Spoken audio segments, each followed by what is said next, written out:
This episode of How Long Gone is brought to you by Nissan. As a pioneer in the electric vehicle space, Nissan is always looking for ways to deliver new, meaningful technologies to EV owners. After all, Nissan has been making EVs since 1947. Their EVs have now traveled 8 billion miles by Nissan Leaf owners since 2010. Yes, my friend, that is 8 billion with a B, the equivalent of driving to Pluto and back, which is not a real planet. Think that's electrifying? One of their EVs trekked all the way to the North Pole, where all the underground government military bases are run. And Nissan even tests their EV technology on the Formula E racetrack. But Nissan knows that you don't get an EV just for the E. You get a Nissan EV because it makes you feel electric, because it sparks your imagination, it ignites something within you, it pins you to your seat, and it takes your breath away. At least that's what Nissan thinks about when designing their EVs, like the Nissan Ariya and the famous Nissan Leaf. It's about creating a thrilling design that electrifies its customers. Nissan's focus on creating a thrilling drive and electrifying life. In today's world, it's so important to look around you, to pay attention, to look for all the tiny ways life can electrify you. I like to feel electric by going to dinner, trying new foods, and then being late to my own podcast recording so that my host gets mad at me. But we recover because I never do that. So every once in a while, I need to electrify my life. That's called edging. Nissan EVs that electrify.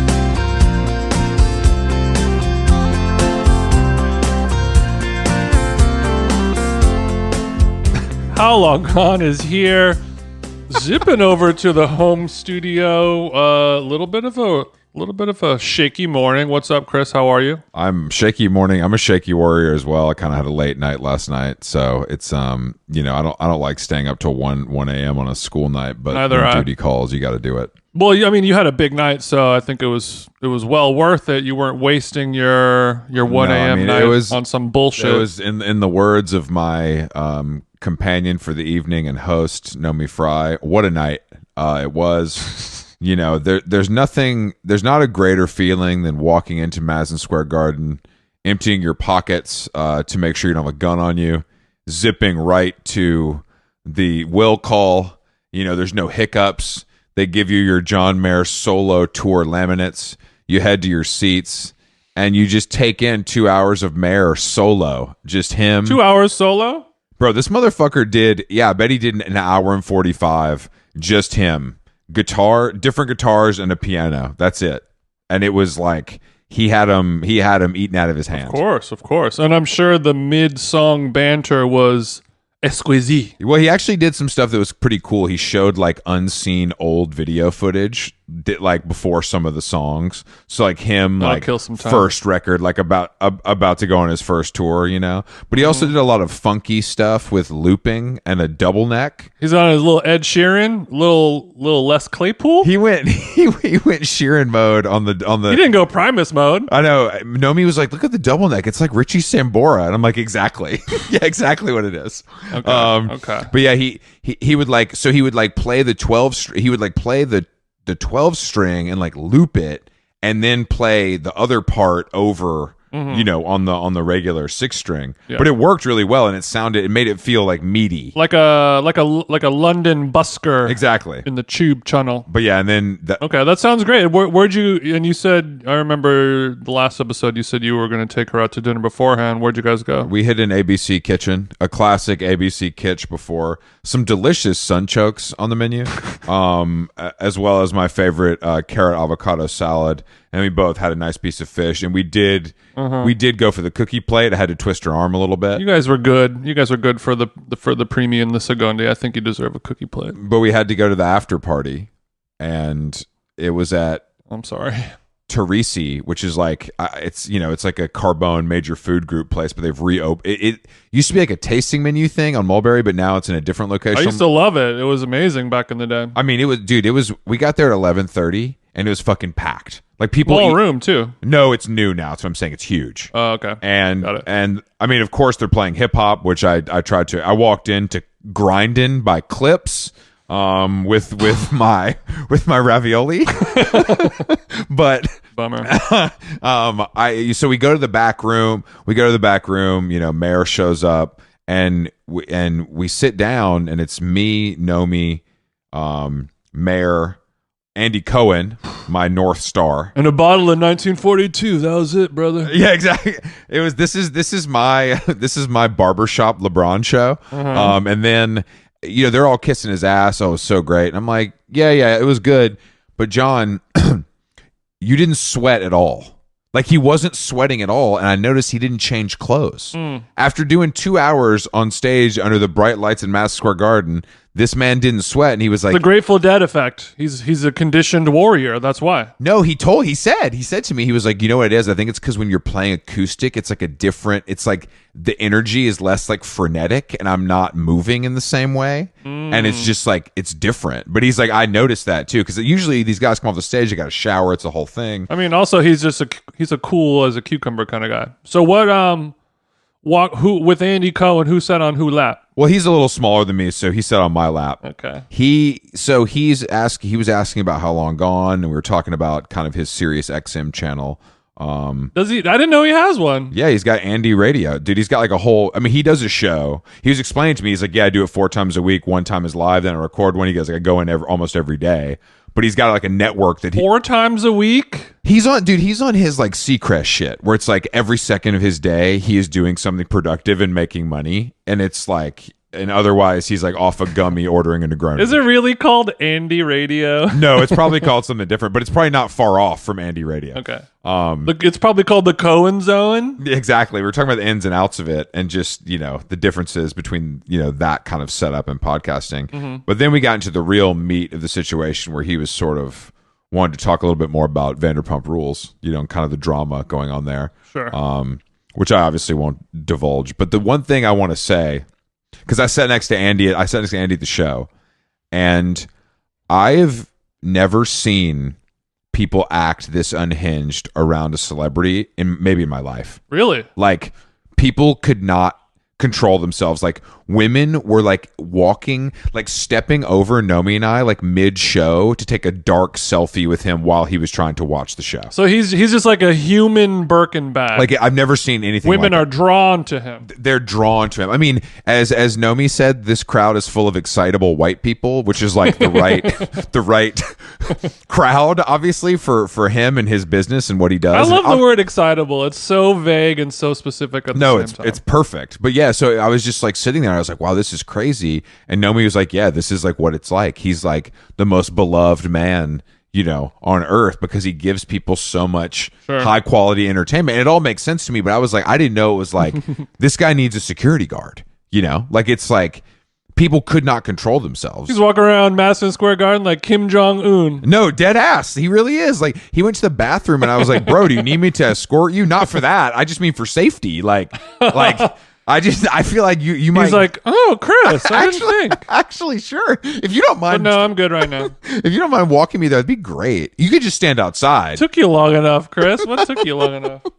But yeah, it was really interesting to see how people, because I mean, obviously I know he's quite famous for his work, and like he's on TV every night because he has a live show and the whole thing. But like, I also think he feels approachable, you know, in a way, because of how he talks and like how he does things, which maybe makes it worse on him. You know what I mean? Whereas like Mayor is like a god walking through, and people are a little bit shocked to see him somewhere. You know, it's a little bit of a different energy, but I was blown away. Andy taught the world how to kiki. Exactly. No, he really did. But I didn't get home till 1 a.m., bro. And you know, the alarm goes off at 6. You know what I'm saying? So it's been. Yeah, I've been waking up hella early lately, bro. I've been waking up at like 5. Are you off the pack, or are you on the pack? On the pack. Interesting. I mean, I worry that I'm waking up too early. Yeah, I mean that happens. I went through a phase, like I was getting up at like 4:45 or 5, and I was like, this is too much. Like, I don't there, because in LA it's fine, because like there's some action, because the East Coast has been awake for a little while. But in LA, I mean, in New York, it'd be crazy. Oh, yeah, that's like true. In New York, getting up that early you're talking to nobody. Dry as hell. Not that you have things going on that early. I don't think that kind of people in your world, you know, are up and grinding. Maybe I'm wrong. No. All the people in my life are so sleepy and unsuccessful. Well, you're just more. No, I don't mean like that. You just run with a more of a late night crowd. That's all. Also, shout out to the Happy Nowruz to the Persian homies listening. Oh, hell yeah. Big over here. I went to Rafi's. Yeah, is that how you celebrated, with some Rafi's? No, there's a traditional. I mean, you kind of celebrate by having, like most holidays. I think you just have like, a big dinner and a feast and a celebration of blah blah blah. And but the main thing I think with it is you ceremoniously jump over a fire. So you're saying that MTV2's The Challenge stole that whole bit from the Persians? I think the Persian up. version is a little less death defying and a little more of just, let's Like light nice. a couple small twigs, like a campsite fire that you could easily kind of jump over without having to go to the hospital or something. That's good. I don't want anybody dying out there for it. No. We need grandmas and stuff to do it. So it's got to be pretty easy. I see. Okay, so it's like the limbo. I don't want to flame Nana. It's like doing the limbo at the family reunion. The bar ain't going that low. Yeah. It's gonna be. We can all make it under. That's right. I can't wait to hit LA, and I'll come to Glendale for some Raffies. It's been a while. Had some beautiful fish, Chris. You would have loved it, but it was also raining. Well, it's not raining now, right? No, but it's dreary as, man. It's dreary, bro. It's fucking dreary. I'm sorry to hear that. The sun is out in Manhattan today. I have to head into the J. Crew World headquarters. I'm going to Audemars event with Sam Hine that is hosted by John Mayer. It's 2 nights in a row. Jeez, which Louise. is feels a little extreme, but Sam's taking me to some new hot steakhouse in Brooklyn. Wow, Chris, you're doing a lot of un-Chris things. I gotta say. In what way? Going to a steakhouse in Brooklyn. For a person who's allergic to Brooklyn and a vegetarian or a vegan, vegan Brooklyn hater. No, but it's like a thing. It's like a place. I'm looking up the name of it now. It looks amazing. Like it looks really pretty.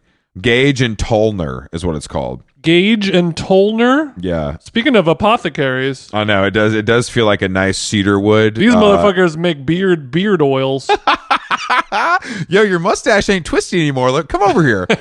No, but Sam has some juice there, I think. So we're gonna have a little catch up across the bridge. Even though both of us don't live there, it must be pretty good. You're gonna order 7 shrimp cocktails as your main course. They do have a shrimp cocktail as well as a salmon. It's just every restaurant's the same, bro. It's absolutely insane. Mm-hmm. Every restaurant for white people is truly the same. It costs $300. That was an important stipulation. It costs $300 no matter what. Everybody has 2 glasses of wine, shrimp cocktail, Caesar salad, steak, or fish. It's literally like it's the 1950s. And I'm not mad about it personally. No, I don't think you are either. I'm not mad either. It's a reaction to small plates and shared thingies and chef specials and blah blah. Convoluted menus. This is what happens when you go too far. Let's go too far. You happy now, Line Cooks? You happy now? FX is the bear. Look what you did. FX is the bear. All right, we do have a guest today. Cord Jefferson is a writer in the Hollywood space. Mm-hmm. Him and I we've been circling each other for a while. He's friends of a lot of friends. Pause. Very bright guy, very successful. And I can't wait to dig into the ins and outs of the underbelly of dirty Hollywood with a true insider. Emmy Award winner. He wrote on some of Chris's favorites, The Watchmen, Succession, The Good Place. He's got a new movie that he pitched and sold and filmed over COVID that's coming out in who knows when. He's a Silver Lake bro. Funny guy, cool guy, smart guy. Great to have him on the pod. So let's give Cord a jingle. Jason, if you're struggling with grief, relationships, stress, which I don't think you have any of that, or you were having trouble sleeping, or meeting your low goals, online therapy could be for you. BetterHelp is secure online therapy that offers video, phone, and even live chat sessions with a licensed professional therapist. BetterHelp will assess your needs and match you with your own accredited therapist, and you can be matched with a therapist in under 48 hours. There's no waiting room.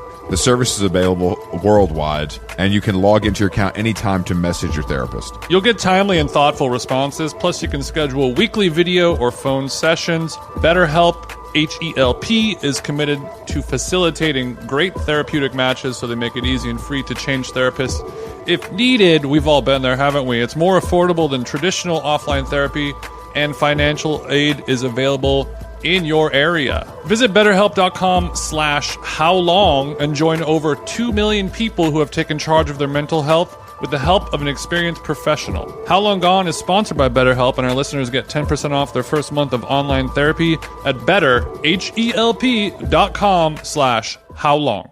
Want to make a podcast? Spotify's got a platform that lets you make one super easily, then distribute it everywhere, and even earn money.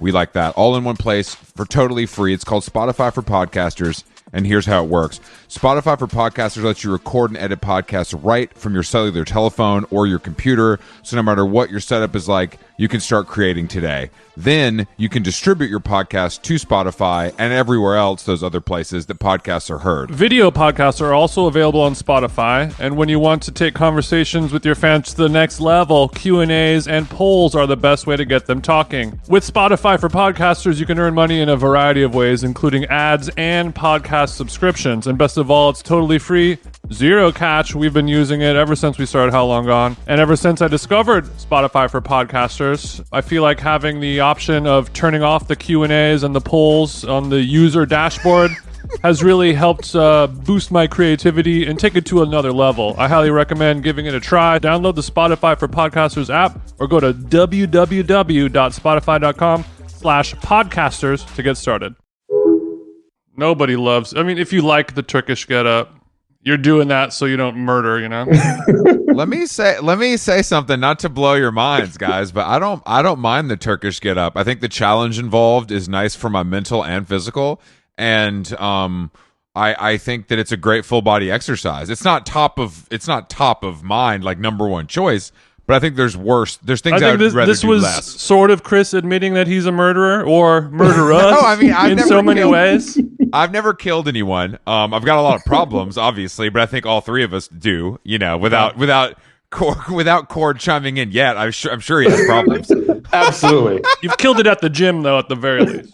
Yeah, I mean, what is your level of get up, Cord? Like, have you done a lot of them? Is it something new? I've been going to Pharaoh's. Do you guys know Pharaoh's? Oh, yeah, I know the gay gym over there in Echo Park. Yeah.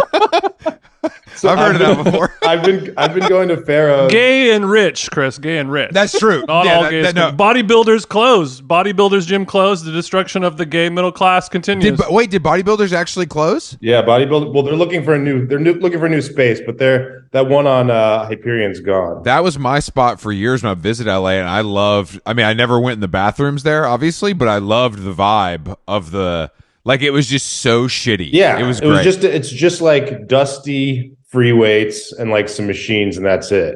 I sort of liked that. But there would always be some kind of power players, some East Side power players in the building. Oh, yeah. You know, I'd always see some actors, you know, guys I recognized, and I'm like, I know you have more money than this. There'd be a member of local natives up in there putting up numbers. Exactly. There's a guy, local natives, holding up everything on the fucking Manzukis machine. is in there getting reps. The best sighting I ever had there was Zach De La Roca. Okay. I know that you're East Side legend. Cord, I know that you're rich. He's much more rich than you. Why are you guys going to a gym that costs $27 a month? Yeah, like what the fuck? And dude? like you have to wear like non-slip shoes because there's so much cum on the floor. You gotta wear chef's clogs. I have no $1 million and I go to Equinox, guys. That's all I'm saying. Well, I think that for me, Equinox becomes less about the actual gym, right? It's like they have like good products in the bathroom and shit like that, and there's like smoothie bars. Sure. So like I feel like, yes, I understand the allure of that, but for me it was close to my house. I could just walk there and get it done and be done with it for the day. Like I don't want to drive to Equinox. I don't want to deal with parking. I mean, do you go to the Four Seasons because the conditioner is dope? I don't think so. It's a nice icing on the cake, but it doesn't get the ball across the field. I have to side with both of you here, because in LA, I go to Equinox in New York, and in LA, I go to Easton, which is kind of like bodybuilders, but I would say 30% better in West Hollywood, so the crowd is different, if you know what I'm saying. It's Bodybuilders Luxe, Bodybuilders XL, you know, however you want to put it in Uber terms. Yeah. But it's a similar old and dusty free weights vibe, but it's only it's basically only fellas, which I really like. It's just like it's just a very weird time capsule. But Equinox, I've been going a lot in New York, and it's starting to depress me. I have to say it's weird. I need a little more character. It sounds like there's too many women there, Chris. Is that the issue? No. I mean, that could be the issue. No, that's too many perfect 10 models there? No, not at all. It's more just like the smell of it. Okay. I don't like the smell of it.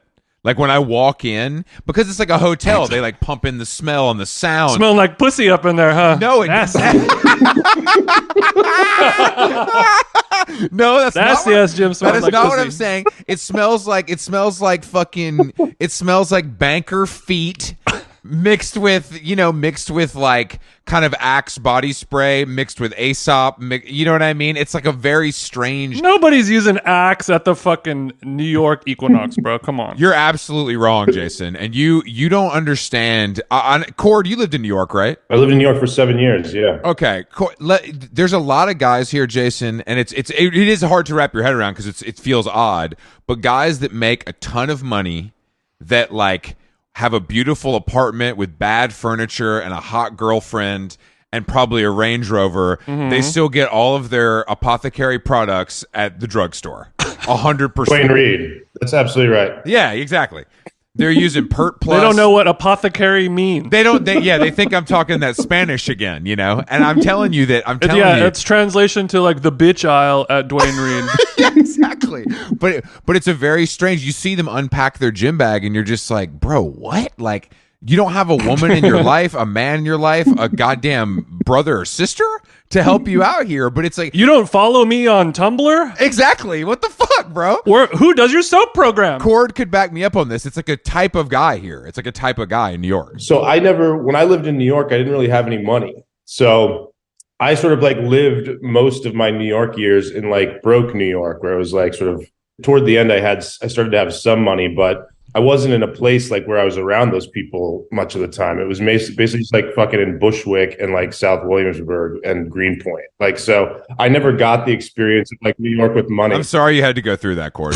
No. I'm like, but I think that New York really is a place where, every place is different if you have money, but I feel like New York is the difference between like having money in New York and not having money in New York is like for sure vast. It becomes sort of like a totally different. This is why I shoplift. Yeah, exactly. But this is the problem with, that's the whole thing though, is like, I think that there's there's nowhere better to be filthy rich than New York. Oh yeah. There's nowhere absolutely. where it benefits you more. There's nowhere that benefits you more than here. And I think that is something that is powerful and keeps me striving for the top. And there's something more, sorry to interrupt. There's something more kind of exciting about flexing on somebody in person versus behind a car window or something, like to where that person could spit on you. Yeah.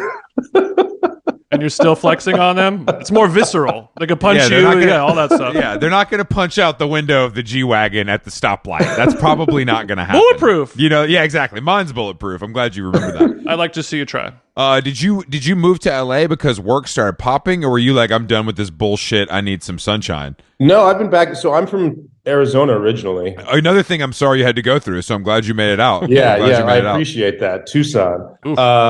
No, but so right after college, I moved to LA, and then I moved with my girlfriend at the time to New York from LA, and then we broke up, and I moved to DC, and then I was in DC for like 18 months, and then from DC I moved back to LA, and then I moved back to New York for work, and then I moved back to LA in 2017. Bro, what? So I had one girlfriend who lived in Venice, and I lived in Silver Lake at the time. That was like a long distance relationship. That ain't gonna work. It was terrible. And I'm not really like a West Side guy though. I kind of hate the West Side. It's not for me. Welcome home, brother. I don't go to the East Side. I'm all set on the East Side. Really? I'm all set.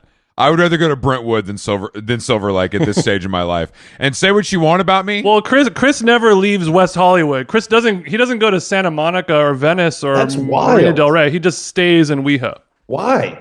You're not the first person to say that, Cord. The dick wants what the dick wants, Exactly. No, it's just I say this. I actually said this to someone last night.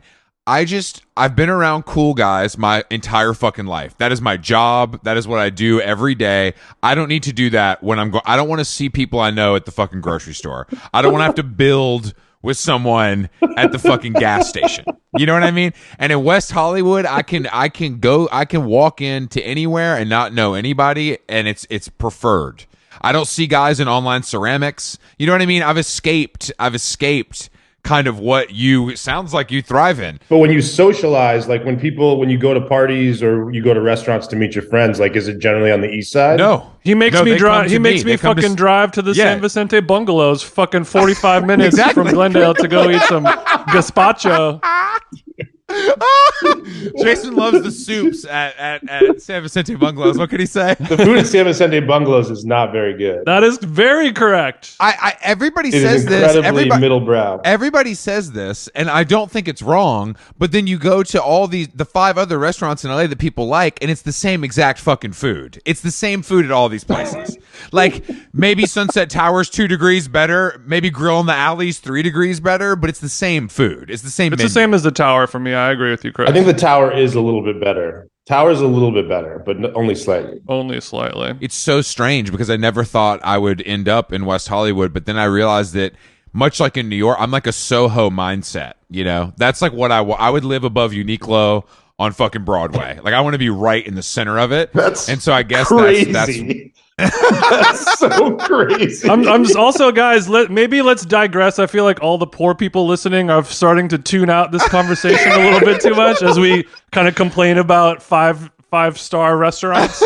No. I just mean I think it's like I never lived in Brooklyn because I was like that's not why I moved here. That's not New York. That's the different thing. It's not even shade. It's like fucking nice. Like Brooklyn Heights is nicer than anywhere in Manhattan now. It's just not for me. I'm just not interested. If we're gonna do it, let's do it. You want a little separation from church and state. Yeah, I mean, I don't like. I just feel like Silver Lake feels. Yes, there is kind of some element of like Hollywood people here, but it's a different kind of entertainment people than you'll find in West Hollywood and Hollywood and the East and the West Side. I just feel like it's a lot of agents, and I think that just sort of like, and like, you know, I just feel like the celebrity contingent is very, very high there and very intense in a way that like it's kind of like the way that you don't want to sort of like run into people at the grocery store. It's like I don't want to run into people that I would. Same for you. Oh, I see. In West Hollywood. That's a nice parallel. Yeah, that's a nice parallel. I don't want to run into like agents and stuff when I'm running errands and having to talk about work all the time. He wants to run into Adam Scott at Gelson's, and that's about as far as it goes. That's where I draw the line.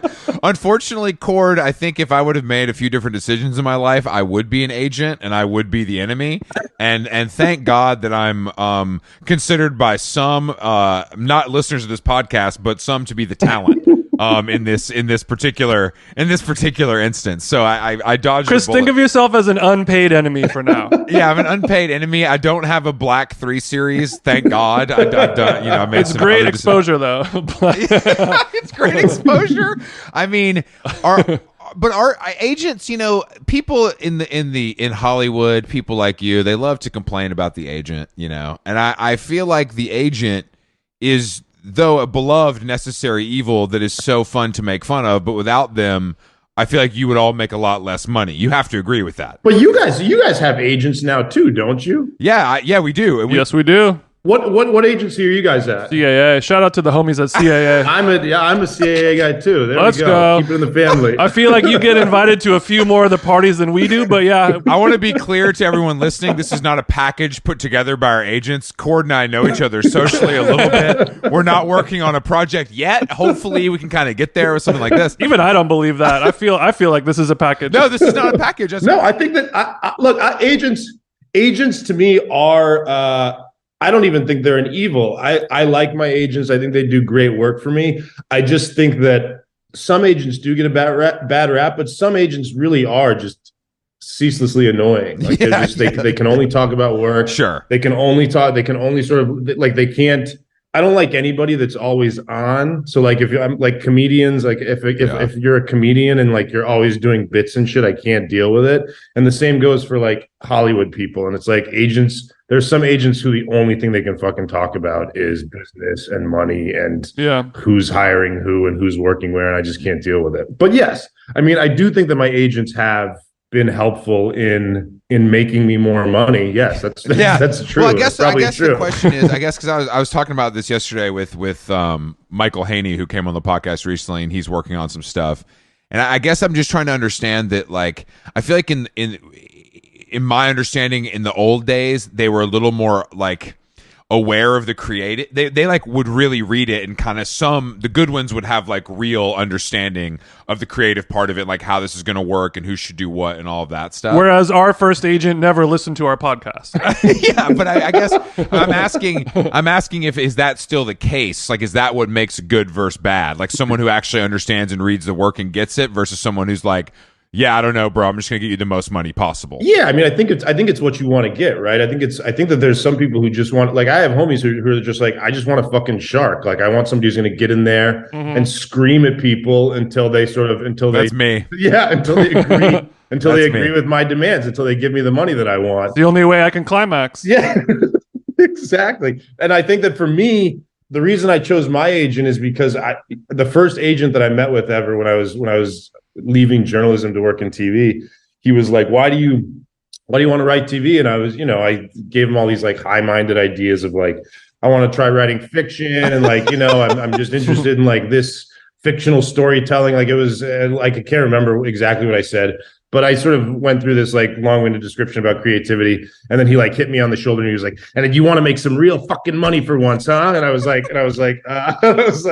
all right, man. No, that's not really what I was thinking, but sure. And it just kind of creeped me out. And then the next person that I met with was a younger agent, and she was sort of like had just been promoted, and like we sat down and talked, and like she just talked to me about like plays that she liked to read and sort of like and shows that she liked. And then the next day, she sent me a bunch of like plays that she enjoyed and like a bunch of books that she enjoyed, and it was just like about the work. And I felt like, I don't need somebody to like pretend that they love art and that they're in it for the art, because like, let's get real, this is a business and we'd all like to like make good living. Yeah, but I just needed like some of that, just like indulge me a little bit. Indulge me a little bit. You like care about what I'm making, and not just like you just care about how much fucking money we're gonna make together. That's you needed to be sure that the agent could actually read. At least we can start there, and we'll go. Exactly. I'll settle for a crumb of intelligence.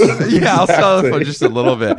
I mean, I think that the TV, you've been part of kind of you've been timing wise part of like the explosion of TV. I feel like, where it's like, this is the most important thing in our culture. This is all anybody besides NBA YoungBoy. This is all anybody talks about, and it's like all anybody cares about.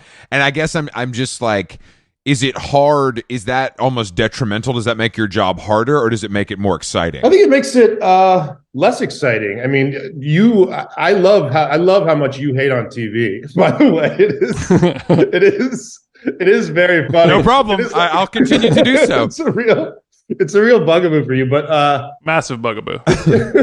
if you're I actually think the golden age of TV is dead, like long gone. I think that I can get into a whole rant about this, but I think that tech people have come in and sort of ruined what existed. I think that our reliance on like algorithms and making as much, like it's like almost like fucking like content wars, where it's just like nobody even cares the quality of anything anymore. It's just about numbers. It's just about getting as much as possible out there, and like, let's put out 52 new shows a year. And it's like, I just think that all of that has sort of diminished the quality of what television actually is. And I think that that's why we're seeing so much of it is exactly the same. Like, I think that movies and TV shows about like the lives of the 1% and like hedge funders and, like media billionaires, like it's just, I'm not saying that these things are bad. I'm just saying that like, this year gave us, it's like The Menu and Triangle of Sadness and, Succession, obviously, and Billions. And it's just, I just feel like all of this stuff is starting to feel, I think that people are running out of original ideas. And I think that that's what the deal is with the IP boom too. It's like everybody's trying to, It's like, look, I have not seen the Night Court reboot, and maybe it's good, and like I'm happy for him, but I'm like, do we really need the Night Court reboot? Like, it's like, was this? Can you improve on the original? I don't think so. Yeah. That wasn't kind of considered. That's not Cheers. You know what I mean? That wasn't considered one of the great works of that time. Night Court is a prime example. That's a great case study of like, all right, guys, this is a little. Yeah, what do we do? What are we doing? But is it really just like the powers that be are looking at that at this like? I just don't want to start from scratch. It's too risky. Is that? I think it's risk management. Yeah, it's just too risky. You can't afford a failure. Yeah, everybody's just risk averse. Nobody wants to lose their jobs, and it's like, so like I went into a meeting, I think this was like 6 or 7 months ago, and somebody was like, we're just looking for our Bridgerton, and I was like, aren't you fucking embarrassed to be saying, like, aren't you embarrassed to talk like that? Like, your Bridgerton, you don't have Bridgerton because somebody else made that. So like, why don't you why don't you make a show that's like original? And I think that to me is what's lost now. It's like, I don't think that if somebody came to HBO to pitch The Sopranos today, or anywhere really, if somebody had The Sopranos script to pitch to Netflix or whatever, they'd be like, okay, the script is interesting, but we need Robert De Niro to play Uncle Junior, and we're gonna need Scorsese to direct the pilot, and we're gonna need it's just like they need every. Where's Radikowski gonna fit in here? Yeah, exactly. Radikowski has to be a Guma, at least maybe like Christopher's Guma. Like it just feels like it's so like if you talk to people and you say like what are the greatest shows in sort of like the canon of TV, like, right, like. People are going to basically agree on like, the top Married with Children. Married with Children, Night Court. The list goes on. They're going to say The Sopranos. They're going to say Mad Men. They're going to say Breaking Bad. The Wire. They're going to say The Wire. And it's like, if you go onto every single one of those IMDb pages for the pilots of those shows, you cannot name a single famous person in any of those shows. Like, nobody knew who the fuck James Gandolfini was, like a bit part dude from like Get Shorty. And nobody knew who the fuck John Hamm was. Like, these were just talented people, like good actors, good writers who put something together and sort of like made something great. And like nowadays nobody sort of like has the gall to sort of like try anything that might be risky. And at the beginning of a lot of those shows, the actors weren't even talented half the time, but they grew. But I mean, they became amazing. It takes time. They were moldable. Truly. Whereas nowadays, nobody's moldable. It's like, oh, De Niro's going to be the De Niro guy. Oh, he killed it as De Niro guy, Yeah, exactly. And it's just, I actually think that like, we have more TV than ever, but I just think that it's the quality is just increasingly worse and worse and worse. Just because. Do you think we're ever going to be able to have like heirloom television or like I'm just looking at through food things, like we're just building things for volume and money, but not for quality or flavor? Like, is there going to be like a resurgence of? I mean, TV costs so much money to make. Like, how do you... Do you watch TV, Jason? I do watch TV. Not a ton, but definitely more than Chris. Hey, I want to be clear. I watch more TV than a lot of people. Chris watches a lot of Bravo and stuff like that. It's only on the Bravo network. Yeah, I Chris is a fan of unscripted content. We're learning about unscripted a lot in our kind of day-to-day lives, and I realize that's kind of my thing. That's kind of my thing, Yeah, Chris has found that scripts just get in the way of, no offense, like, you do great work, but it kind of mucks up the process, you know what I mean? I just don't know if it's necessary all the time is all I'm saying. I think that the pendulum just always swings back and forth, right? And so I think that right now we're in a stage when there's just like a glut of like bad shit and people really don't have any new ideas and they're kind of struggling and spinning their wheels. But I think that and I think that you're seeing sort of, I think you're seeing people less interested. It's like Netflix all of a sudden is losing subscribers, and that's never happened before. And like people are tapping out and saying like, I don't fucking care. So I think that eventually it's going to come around and people are going to go like, oh, okay, maybe it's time to sort of like actually focus. Like, that's another thing too, is like, things have gotten so expensive. It's like so stupidly, like it's like every movie now is $150 million. Don't come for the canceled Nancy Meyers rom-com at Netflix. They just shut down because the budget. Wait a minute. What? I didn't hear about this. What's this? I didn't hear about this. 130. It was at 130, and she was like, "I need more bread," and they were like, "All right, we're done." A Nancy Meyers movie for $130 million. With no theatrical release. Yeah, but that's. I mean, I'm sure she was getting some heavy hitters in the bill. Obviously, it's like, of course, that's all got to be talent. I mean, but still, it's insane. But that's crazy, and I just think that we need to get to a place now when it's like, instead of making one $150 million movie, why not make like 10 $15 million movies? Because the likelihood that one of those is going to really pop off and make a bunch of money for only $15 million is very high. Like, I mean, Woody Allen's been doing that for 50 years, huh? I mean, nobody makes a fucking $8 million movie better than Woody Allen. Truly. I don't agree with all of his practices, but we can't everything. No, of course. Just from an economic standpoint, it makes sense. We're talking about economic. We're P&L guys. You know that. I think, but it reminds ROI, etc. What you're saying though reminds me of kind of the way, not to bring it back to the cursed tech world, but like the way that those investors are like, I'm going to invest in 10 things. 100 things. If one hits, I'm good. The other ones don't matter. It doesn't matter. And it's exactly. But it is. I mean, it seems better from a risk perspective to kind of spread it out with things you believe in and give more people chances, because you're right. Something's going to probably hit if you do it right. I mean, that's like Blumhouse's mentality. Yeah. You know, that's what their whole thing is. Like sometimes you put out like a horror movie that nobody sees, but then sometimes you get a Get Out for $5 million. Yeah. And like, it changes. It's that's I feel like that's one of the last movies that's actually like changed entertainment in a very real way. Like, it's like all the sort of like fake Jordan Peels have come out of the woodwork and are doing their thing, but he's like, I feel like Get Out actually like changed the face of entertainment in a real way. And I think that more people just, Barbarian, that movie cost $4 million, and I think it made like $55 million at the box office before it even went on to HBO Max. And so I just think that people need to start betting on people who haven't made a huge name for themselves, but have good ideas and are smart, and and you just give them $5 to $10 million and like let them try something and see if it works. But I just don't even think I just don't. I mean, and you know this better than we do, of course. But I just think the people that control the money are just, like you said, they want a job. Yeah, like they're just and if they go to their boss and they're like, "This is what I want to do," and the boss doesn't see an end result that's very, very clear, the deck is stacked in their favor, they just won't do it. Yeah, or if they're not going to do it. Or if it, but the thing is like nowadays too, the thing that should sort of like convince them to just take shots is like there is no sure things anymore. Like Babylon, like fucking yeah. If you say Babylon, you're going to make a movie with Brad Pitt, Margot Robbie. Did Babylon not do well? Are you serious? No.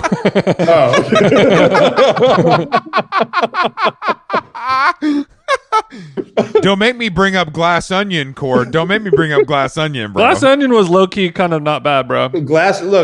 T Street, Ryan Johnson's company is producing my movie. They're wonderful. I thought Glass Onion was amazing.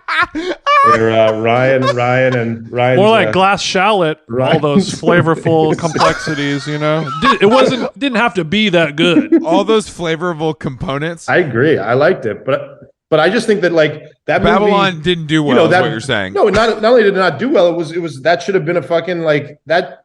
On paper, that's like a hit. It's like Damien Chazelle's fucking won all these Oscars. He's got these movie stars in it.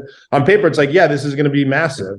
And instead, I think I read that they spent like through production and like marketing, I think that was like around 250 or 200, like 200, upwards of $200 million. And like, I think last I checked, it had made like $12 million at the box office, which is like, that's very bad. Yeah. That's like, and that movie was not any worse than any like Tom Cruise, whatever movie, or like any Bond movie or any. It just didn't work. It just didn't, for whatever reason, it didn't work. And so the idea that like the font was too weird. The sure thing is like not real anymore. Like Brad Pitt isn't going to draw people to the box office. Margot Robbie, like there are no movie stars. And so because like it's just a crapshoot, like you should just, in my opinion, like why not just sort of like try something new instead of the exact same shit over and over again? Well, let's talk about your movie then, Big Dog. What do we got here? What can you tell us? It's based on this novel called Erasure by Percival Everett. he's kind of having a moment for whatever reason. Like his new book, I think, is he just won this Penn Award. His last book, he like was shortlisted for the Booker Prize in England. So a bunch of his work is all of a sudden on people's radar. But this book was published in 2001. So walk us through because people might not know how this process works, and I find it very interesting. So did you read the book a long time ago, always thought about it, or did you come upon it and then be like, I want to buy this? Yeah. So I hate the book.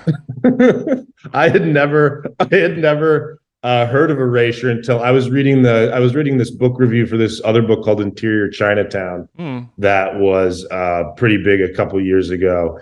And in the review, they said this book has satire reminiscent of Percival Everett's Erasure, and I had never heard of Erasure. So I went and read this was December 2020. So I went and I got the book and I sort of devoured it, and 50 pages in, I was like, oh, I want to adapt this. I think I want to write a script about this. And then when I was done with it, I was like, oh, maybe I could direct this too. Like I had never directed anything, but it felt like the material was. You were really feeling yourself on the adaptation. Yeah, exactly. Well, I did. You're like, I don't need anybody. I don't need anybody except if you got money, let me know. But otherwise, I can do this myself. I'm probably the only person alive who gets this. that is kind of how I felt.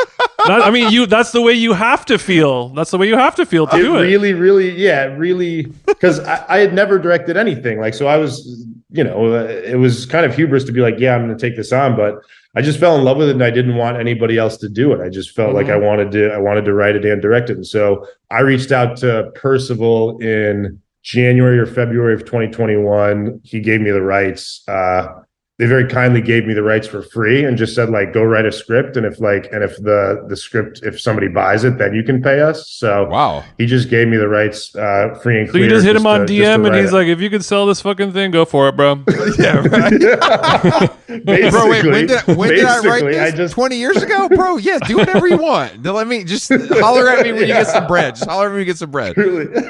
That's how a deal should go. Yeah. Yeah. I mean, it was very kind of him. It was great. And so so I finished the script in like May of 2021, and then we sold it. We sent it out. So then the process is we finish the script, and then we just send it out to a bunch of production companies, and sort of like had a bunch of meetings with producers. And one of the production companies, T Street, that I met with, said in the room, they were like, we just want to make the movie because they have financing through this company called MRC. They have like a 10 picture deal with them where MRC pays for 10 movies, and so I was the third movie of the bunch. So there's no lag time of the producers having to go get the money. They have the money. No, so that was basically the key. So like they were we met with like 9 producers, and they were all very interested, but T Street was the one that was like, we're going to make the movie. So it was just less of a risk. Like I could have gone with somebody. There was other people who were like, we can get probably like $20 million for this. And it was just like, it was just all, they were uncertain, it's everybody's just like blowing smoke up your ass until you're actually doing it. But this T Street was like, we're going to make the movie. So I went with them. Right. So then that was June of 2021. And then we were shooting the movie like in July of last year, 2022. So I didn't know this at the time because I had never done it, but everybody's, I've talked to a lot of people who say that's the fastest they've ever seen a movie come together. So, but for me, it was like, but it's like, it was December 2020. So it was, that's years ago at this point that I read the book, but everybody says it's a fast way for a movie to come together. Okay. And now we're just we're in post on it right now. It'll be out later this year. Okay, so can you tell us who's in it? Is it somebody we know, or did you get who you wanted? It's on deadline, Chris. I want to. I'm sure. I don't research our guests, especially this fucking guy. That's cool. That's fine. My Hollywood Reporter subscription, unfortunately, has lapsed. So I'll use the company card, Jay, so we can share Variety and Hollywood Reporter. It's fine. I do not authorize this charge. So who's in it? Yeah, who's in it? I got Jeffrey Wright. Jeffrey Wright's the lead. He's who I want. He's who I was thinking of when I was reading the book. Everybody realizes he's a really great actor, but he's always like Commissioner Gordon or fucking the guy in 007, the CIA dude who gets killed. So he's like, him in the lead has just always been a dream of mine. I've loved him since I saw Basquiat years ago when I was in high school. Yeah. And I was like, and then he was in Angels in America. Like, he's just great. And then Sterling K. Brown is in it. Issa Rae, Tracy Ellis Ross, and Eric Alexander are the leads. So we got a some heavy hitters, beefy. bro. Yeah, it's a better cast than I could have ever dreamed of. Truly, I truly sent it to all those people, being like, I'm never going to get them, because I thought the script was good, but like, I had never directed shit, and I thought people were going to be like, fuck that, I'm not working with like this. There were a couple people who were like, fuck that, I'm not working with the first time. there were a couple people who said fuck off. Yeah, it did happen. They were like, nah. But Cord, I wanted to talk to you about Tumblr. Oh yeah, you're a guy who has tens of millions of dollars, but you posted a photo of Brendan Fraser passing a blunt in the on your Tumblr page within the last month or two, and I think that is a good thing to keep you grounded in life. But also, what is your relationship with Tumblr? It seems like it's something you really believe in. Tumblr is, so I dropped off of Tumblr for a while, for months and months and months, and then I got back onto it. I don't know why. I don't know why. I think that it's because Tumblr has always been, as far as I'm concerned, it's like the best of like Instagram and Twitter and all that shit, just because it is so, I think it's just so low stakes. Like, I think that like I don't really like to tweet shit anymore, just because fucking people get so angry, and it's just like automatic. It's just like people's default settings on that is rage. And I think that Instagram is like, whatever. I don't really fuck around with that too much anymore. And I think that Tumblr is just, it's very, very sort of, you just post a stupid picture. It was Brendan Fraser as the whale, by the way. Yeah, it's not just, right. It's not, we have to be clear. It's not just Brendan Fraser, like school ties Brendan Fraser. This is Brendan Fraser as the passing whale. you a whale-sized blunt. Yeah, he's got his mouth full of smoke. It's so full of smoke, he's tearing up, actually. The pack is so loud that he's tearing up. We've all been there. We have all been there. When the pack is so loud, it makes you cry. But you still have a Tumblr, don't you, Chris? I use Tumblr every day. Tumblr is truly, for me, it's because I'm kind of like a Luddite, and I find like what a lot of people use for that kind of stuff is just a little too complicated for me. And I'm like, this is the dumbest. I can drag something onto this and it goes there, and I can scroll back 10 years. And I kind of, the favorite part about it, and I realized this. Sounds like my mom talking about Facebook. I like this. Yeah, exactly. But it felt like during, there was one point where I scrolled back really far, and it really did like take me back. Like, I remember that time in my life and like what I was doing based on what I was into and what I was working on. And I was like, this is great. It's free. It's easy. Like, I don't see any downside to it. And it like, the interface isn't great. It's like Sonos, but you got to do what you got to do. I just don't. Yeah. I agree with you. I think it's low stakes, and like thousands of people probably follow my Tumblr, but it doesn't feel real the way that Instagram, you know what I mean? It just doesn't feel important in the same way, because we've moved on as a society. Exactly. It doesn't feel important. That's why it feels low stakes. Is it's just like, I can just, get on there stoned and just fucking scroll and put a stupid ass picture of Brendan Fraser passing. No, don't call that image stupid. It's beautiful. That image is not stupid. You also posted you posted an image of Tom Cruise in Magnolia where he's playing the motivational speaker guy, and you said, you captioned it like every male podcast host now. Damn, bitch! I'm not bringing that up. No, I assume that you're not referring to us or no. That was so. I just think it's funny. I gotta tell you guys, I don't listen to podcasts much. I don't. It's not it's sort of. I started reading about the Andrew Tate shit.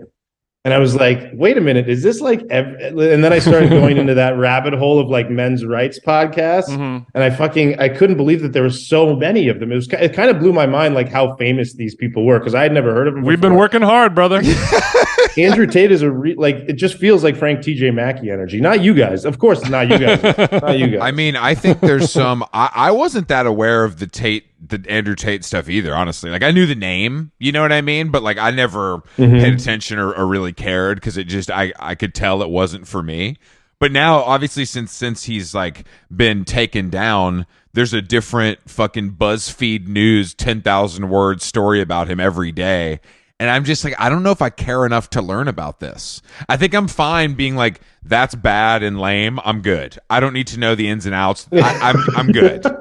I just don't think it's actually that interesting. You know what I mean? I feel the same way. I got like 500 words into that 10,000 word article, and I was like, yeah, I'm out. He's a piece of shit. I'm done. People love exposing a scammer. It'll never get old for most people, but after a while, it's like the scammer was being a scammer. I like a scammer, but I don't love like a human trafficker. That's where I mean, that's the thing. Like a scam is usually funny, especially if he said too far. If it's victimless Dark scamming. Scam. Yeah, like if you're scamming fucking Bank of America, that's funny. I don't care about that. Human trafficking is pretty much across the board. Like that's not funny. It's kind of bad. And I just don't. I mean, I do think it's funny that it's kind of bad that his hair's grown out in prison, and he's like super embarrassed about it because he like, I guess he claimed he shaved his head because it like made him look tough, and now they're like, bro, you're bald as hell. Like, what the fuck? You look like shit, bro. Which is so funny that's like what people are talking about, not him being in solitary confinement for 24 hours. That's the worst part about being in jail for him. Yeah. Is that motherfuckers can see his hairline now. Everybody had to realize that he's bald. Just give me the chair, Yeah, he's like, you know what? It's fine. It's those like, just take me. But yeah, I mean, I think that those that like level. To me, all of those podcasts, and part of the reason I think I am able to easily avoid them is it's like YouTube is really like what it is. And I think if you don't if you don't get sucked up in the YouTube algorithm of that, then you really do have to like seek it out, which I'm obviously not going to do. And it's just like, I think that's like, that's where most of it stems from my understanding. It's not something you just like come across on Instagram. Yeah, I think it's just people who like watch YouTube on their phone on their like smoke break. Yeah, that's true. Or like, guy who works at the airport who's like taking his lunch on like a cement curb. He's like, all right, I need to level up my hustle. Yeah. I mean, I guess it's like if you are searching for something and that's right there and it's free and it's easy to access, it's like, I see why people get sucked in. It's no different than any, of course, it's no different than any of the, historic religions or cults or whatever, it's the same, but they're promising you, it really is like the way that I would rather be promised money than heaven. I don't need eternal life. Yeah, like, I'm good. The church takes your money. Church takes I don't have to. Andrew Tate, I don't even have to tithe. Like, I don't got to give that motherfucker 10%. We're good. Like, we're good. We're just boys, Cord, you live in Silver Lake. You said. I do. Yeah. Judging by a photo on your Tumblr, it looks like you're kind of by the reservoir. Is that correct? I am. I'm by the reservoir. You on a hot summer Silver Lake day, you ever get a little dog park smell wafting up, or are you in a different kind of? I'm far away, thankfully. But there's a lot of construction going on in the reservoir right now, so tough. I hear that every day. Are you a res runner? I'm not a res runner. I don't run outside. I only like to run inside. What kind of freak show? I've never heard anybody in my life say that. That's the only, I've never heard anybody. Really? No, the opposite. Everybody I know is like, oh, I only run outside. Like at the treadmill, it has to be like a foot of snow on the ground in New York in the winter. Man, I'm 41. I don't have the knees for it anymore. I'm like, I'll do treadmill all day. He's like, I saw when you're on the treadmill, you got to look at yourself in the mirror running, and that ain't a pretty sight. Did you grow up? Were you an athlete growing up? Yeah, I played soccer like really frequently and competitively. I said athlete. What about American football or anything? any real sports or just soccer? I played football in middle school, but I was too afraid of getting hurt. Like I was always really like a skinny kid. Yeah, it's insane. I saw two of my. I played football for 2 years in 7th and 8th grade, and I saw three kids on my team like shattered their bones like right in front of me. Like one of them got his like knee bent back and snapped in half. Yeah. I watched another friend of mine like snap his arm in half. It was just like I was like, I don't want to fight. Like sounds like All Quiet on the Western Front. I was also never really into sports. Like I don't even really like to watch sports or anything. I grew up in I have like a dad and two brothers, and they're all sort of like pretty big jocks, and so there was like a lot of sports in my house, but I never really cared to watch them, and I was always like, fuck that, I don't want to get hurt playing football. So I played football, I ran track, I played volleyball, like it did everything, but I only really liked soccer. So you did all the Arizona sports. Yeah, like the ones that because it was the good thing about soccer is you could just do it year round, and so because Arizona's just constantly warm, and there was. But I never got into baseball just because I thought it was fucking boring. But like 6 kids from my high school that I went to high school with, like went on to become like big professional baseball players. Yeah, so it was that's also very like Arizona. That's very Arizona shit. Do you have any connection there anymore? Do you go back, or is everybody gone? No, my oldest brother lives there with his kids. So I go back to see them, and I've got like a bunch of good friends still in Arizona. It's just, but now half my family lives overseas. Half my family's in Saudi Arabia. What kind of criminals are they? Or are they just Chris, there by choice? come on. I'm just. What are they on the run from? They like a desert climate. It's a desert climate. A lot of missiles and stuff. No, my brother's a teacher. My middle brother's a school teacher. Him and his wife are both school teachers, and their kids are there. And my dad's a lawyer. We grew up there. I grew up there. Like right after I was born, we moved from Arizona to Greece, and then we moved from Greece to Saudi Arabia.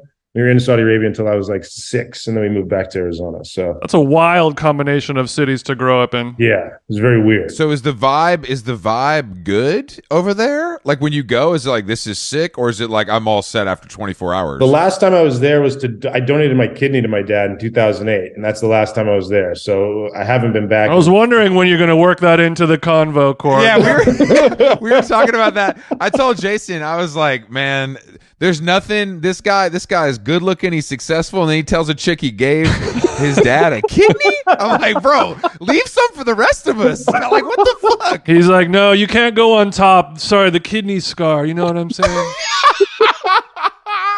It's too good, dude. It's got a lot of sensitivity around there.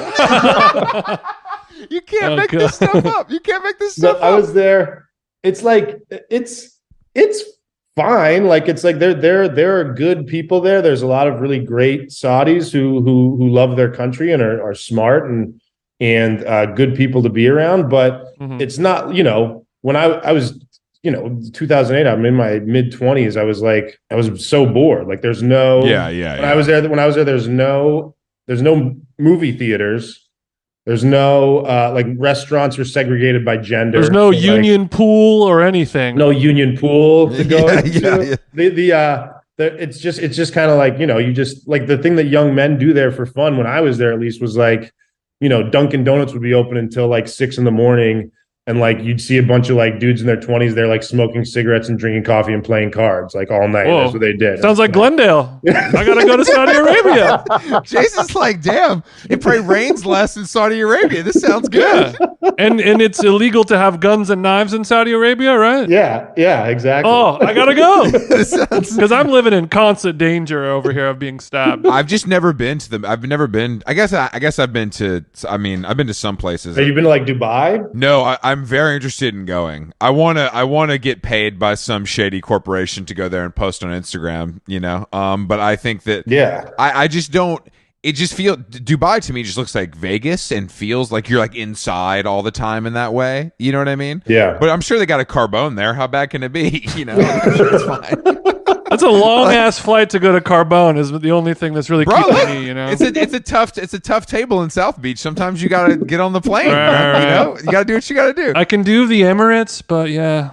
I also wanted to talk to you. You said that you're not really on social media too much anymore, so that kind of ruins the question. But I was noticing that your profile picture on your Instagram seemed to be of a different time period in your life, and I was wondering if maybe your PR agent told you to not change your profile pic, or were you just being lazy, or did you think you looked dope in a tank top? No, that's just it's just lazy. It's just pure laziness. It's just like that's the first thing that I put up when I had Instagram. But I don't want to lie and say that I'm never on social media. That's not true. There's some girls listening right now like, DM still works over here.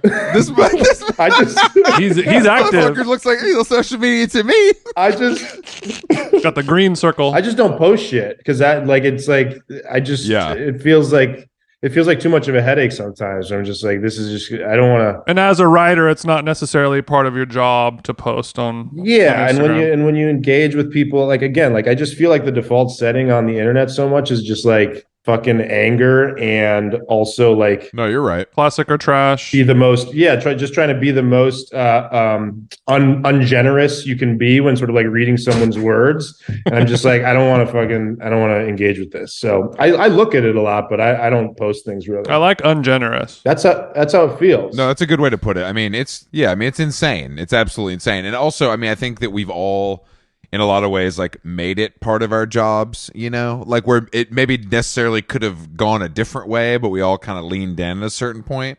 And I think you truly exist in a world where it's like, yeah, I don't really have to do this. Yeah. Like, it's fine. Like, it does not make a difference. Like, it doesn't help or it doesn't hurt. Whereas it's moot. Chris sort of has created a job in social media to justify his crippling social media addiction. Yeah, exactly. Yeah, exactly. I'm on Twitter more than any human should be, but it doesn't really bother. I don't know. It doesn't like the way people talk about it. I just think it's like funny. Like, I don't mind if it's like that my algorithm's all fucked up and I'm not seeing people I follow and Elon did this. I'm like, who cares, guys? Like, this is a free service that's funny. Like, what do we like? You can't like. I just don't understand. Like, if you don't like it, do people talk shit to you though? Like about like I feel like because now you guys are in your jobs are ones that you say your opinions constantly, right? So you're like constantly talking about things you like and dislike, and so are people constantly picking fights with you on Twitter because of that? Not so much me. More Chris, but not that much. No, I mean, people definitely think I'm an idiot and don't like. Most people listen to this podcast think I'm dumb and don't agree with anything I have to say. But like, they don't tell me that on Twitter. It's just kind of an understood. You know what I mean? Jason tells me every day, but they don't really tell me directly. No, I mean, I just think it's like that's the whole thing in our world. It's not like I'm saying things that are like offensive. It's just like. If I don't like something and I say it, then that somebody thinks that's insane. Yeah. Which is like, I don't think it's insane for someone to not like, you know, Wilco. Like, I get it. You don't fucking like Wilco. I do. We're all good, bro. I don't give a shit. Like, that's fine. We're moving on. You know, but there's people that like really care and like that bothers them. You know? I looked, I saw on Twitter the other day that like, it was like, did you see that everybody was pissed because some guy said that he thought Meg White was a bad drummer, and it was just, and she started trending, and I was we like, talked about this. Yeah. Do people really care this much? Like, I think it's crazy to care enough about Meg White's drumming to talk shit about her on Twitter, but then B, it was both, like, I all could of not it, believe, all of yeah, everything was weird. Slow news day. That's a perfect example though of something that goes viral.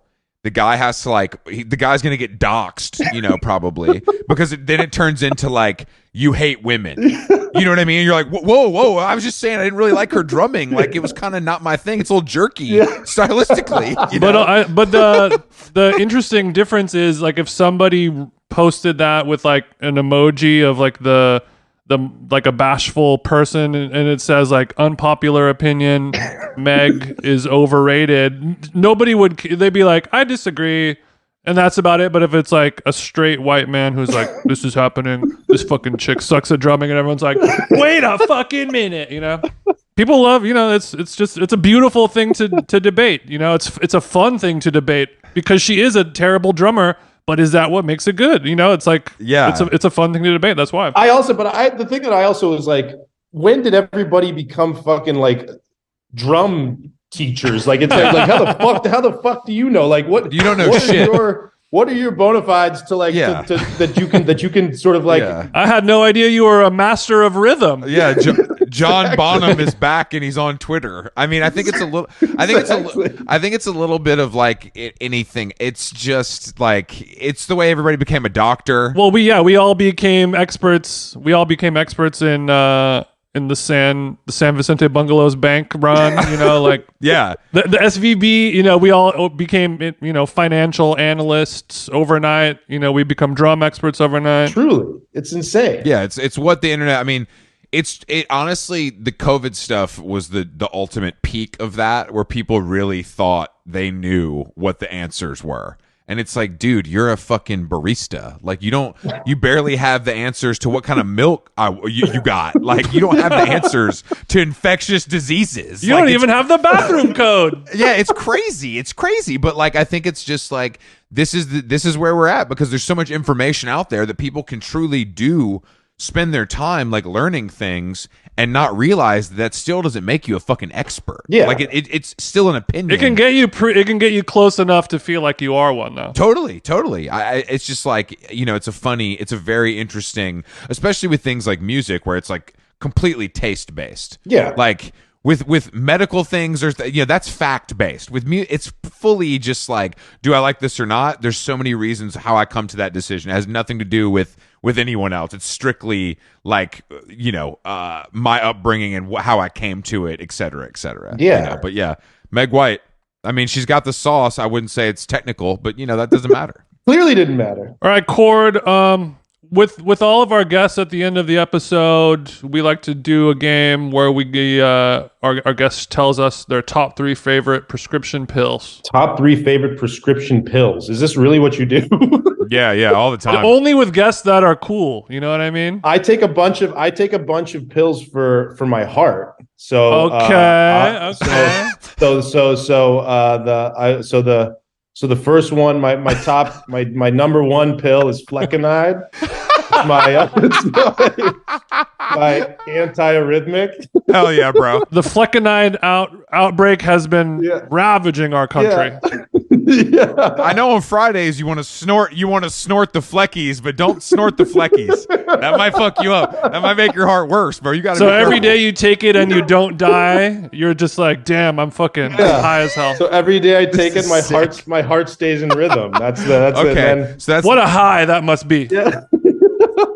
And then diltiazem, it's a beta blocker also for my heart, so that's number 2. Okay. And then number 3 is a new one in my life. It's Zoloft. I just started taking Zoloft last year, and it's been life changing. He's a Zohead. Wow. Yeah. Okay. Well, I take the generic ones.